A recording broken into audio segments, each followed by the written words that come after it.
ناظرین گرامی السلام علیکم ورحمۃ اللہ وبرکاتہ۔ سیدھی بات کے تازہ ترین پرائم ٹائم میں آپ لوگوں کا استقبال ہے۔ ناظرین گرامی، میں انصار عزیز ندوی اس وقت آپ لوگوں کے سامنے کچھ اہم ترین خبریں، کچھ وائرل ویڈیوز اور کچھ تنقیدی تجزیے لے کر کے حاضر ہوا۔ تفصیلات میں جانے سے پہلے آپ لوگوں سے جو درخواست ہوتی ہے اس پر توجہ کرنے کی اپیل کروں گا۔ ناظرین گرامی، جیسا کہ آپ حضرات جانتے ہیں، بھارت میں آج ایک ہی ہاٹ ٹاپک ہے اور وہ ہے سیف علی خان۔ رات کے وقت میں ان کے گھر میں گھس کر ان پر چاقو سے 6 مرتبہ حملہ کر کے ان کو زخمی کرنا اور رات کے موقع پر ہاسپٹل لے جانا، پھر وہاں ڈاکٹروں کا یہ کہنا کہ ریڑھ کی ہڈی کا آپریشن کیا جا رہا ہے، تو محسوس یہی ہوتا ہے، بظاہر پولیس تو یہ کہہ رہی ہے کہ رابری کا مسئلہ ہے، لیکن افسوس کا مقام یہ ہے کہ اتنے پوش علاقے میں رہنے والے اور اپنے گھروں کو بڑے محفوظ بنا کر کے رکھنے والوں کے گھروں میں ایک لوٹ مچانے والے لٹیرے کا داخل ہونا کئی طرح کے سوالات پیدا کرتا ہے۔ سیف علی خان کے گھر میں گھس کر اس حملہ آور نے 6 دفعہ وار کیا تھا۔ پولیس کی ٹیم تحقیقات کے لیے سیف علی خان کے گھر پہنچ گئی، 5 گھریلو ملازمین سے پوچھ گچھ کر رہی ہے۔ واقعہ باندرا کے علاقے میں پیش آیا، جہاں کئی مشہور شخصیات رہائش پذیر ہوتی ہیں۔ سیاسی حلقوں میں ہلچل پیدا ہو گئی ہے۔ مختلف رہنماؤں نے قانون انتظام کے مسائل پر سوالات اٹھائے ہیں۔ شیو سینا کی رہنما پرینکا چترویدی نے کہا کہ افسوسناک ہے کہ ممبئی میں ایک اور ہائی پروفائل قتل کی کوشش ہوئی۔ انہوں نے مزید کہا کہ بابا صدیقی کے قتل کے بعد انصاف کا انتظار ہے۔ سلمان خان کو بلٹ پروف گھر میں رہنا پڑ رہا ہے۔ سیف علی خان کو نشانہ بنایا گیا ہے۔ انہوں نے پوچھا کہ اگر مشہور شخصیات ہی محفوظ نہیں ہیں تو عام آدمی کا کیا ہوگا؟ شیو سینا رہنما آنند دوبے نے کہا اگر ملک میں VIP بھی محفوظ نہیں تو عام شہریوں کا کیا حال ہے؟ پولیس اور وزیر داخلہ پر سوال اٹھاتے ہوئے کہا کہ انتہائی تشویشناک صورتحال ہے۔ ظاہر سی بات ہے ناظرین گرامی، ممبئی میں جس طرح سے ایک پوش علاقے میں کمرے تک گھس کر کے آنا، جہاں سیف کے بیٹوں میں سے تیمور اور جہانگیر دونوں سوئے ہوئے تھے، سیف نے جا کر حملاور کا سامنا کیا تھا۔ حملاور پوری طرح سے اندر داخل ہوا، سیڑھیوں کے راستے اوپر آیا، CCTV کیمرے میں اس طرح کسی کے آمد کی اور جانے کی ابھی تک پولیس کے مختلف بیانات ہیں۔ ظاہر سی بات ہے کہ اس میں کیا واقعی میں اتنا آسان ہے کہ کسی سیکورٹی والے گھر میں گھس کر کے اتنے آسانی کے ساتھ بیڈ روم تک پہنچ جائے اور لوگوں کو پتہ بھی نہ چلے؟ یہ کوئی تھیوری معلوم پڑ رہی ہے، جیسے کہ اکثر لوگ جو ہے اس پر تبصرہ کرنے کی کوشش کر رہے ہیں سوشل میڈیا میں، جبکہ پولیس نے یہ بھی کہہ دیا کہ جو حملہ آور تھی اس کی نشاندہی بھی کر لی گئی ہے۔ بعض لوگ کہہ رہے ہیں کہ اندرونی سطح پر کوئی سازش رچی گئی ہوگی، جس کی وجہ سے سیف کو جو ہے نشانہ بنایا گیا، یا کام کرنے والے لوگوں کا تعلق کچھ ایسے شرپسند عناصر سے ہے جو اس وقت جو ایک مخصوص کمیونٹی سے تعلق رکھنے والے لوگوں کو ممبئی میں نشانہ بنایا جا رہا ہے، وہ چاہے سیاسی تعلقات رکھنے والے ہوں یا پھر بالی ووڈ میں جانے پہچانے چہرے ہوں جن کی فالوورز کی تعداد کروڑوں میں ہے۔ ظاہر سی بات ہے کہ ممبئی میں ایسے بہت سارے لوگ ہیں اور بالخصوص انہی کی وجہ سے مختلف شناختیں پیدا ہوتی ہیں۔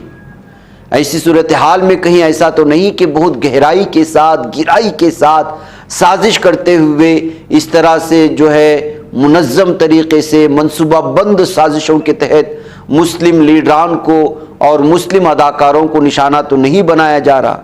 ظاہر سی بات ہے کہ سیف علی خان نے جو ہے اس سے پہلے کرینہ کپور سے جب شادی کیا اور پھر اس کے بعد انہوں نے اپنے بیٹے کا نام جو تیمور رکھا، جہانگیر رکھا، ان تمام چیزوں کی وجہ سے جس طرح ہندوتوا کا ایک بہت بڑا بریگیڈ ان کے پیچھے پڑا رہا، سوشل میڈیا میں جس طرح کی نفرتیں پھیلانے کی کوششیں ہوئی، ایسا جو ہے روز بروز جو ہے بھارت میں سوشل میڈیا کا تو یہ اس وقت ایک بعض لوگوں کا بلکہ بہت سارے لوگوں کا جو ہندوتوا ذہنیت رکھتے ہیں اور ان کو جواب دینے والوں کی تو یہی کام ہو چکا ہے۔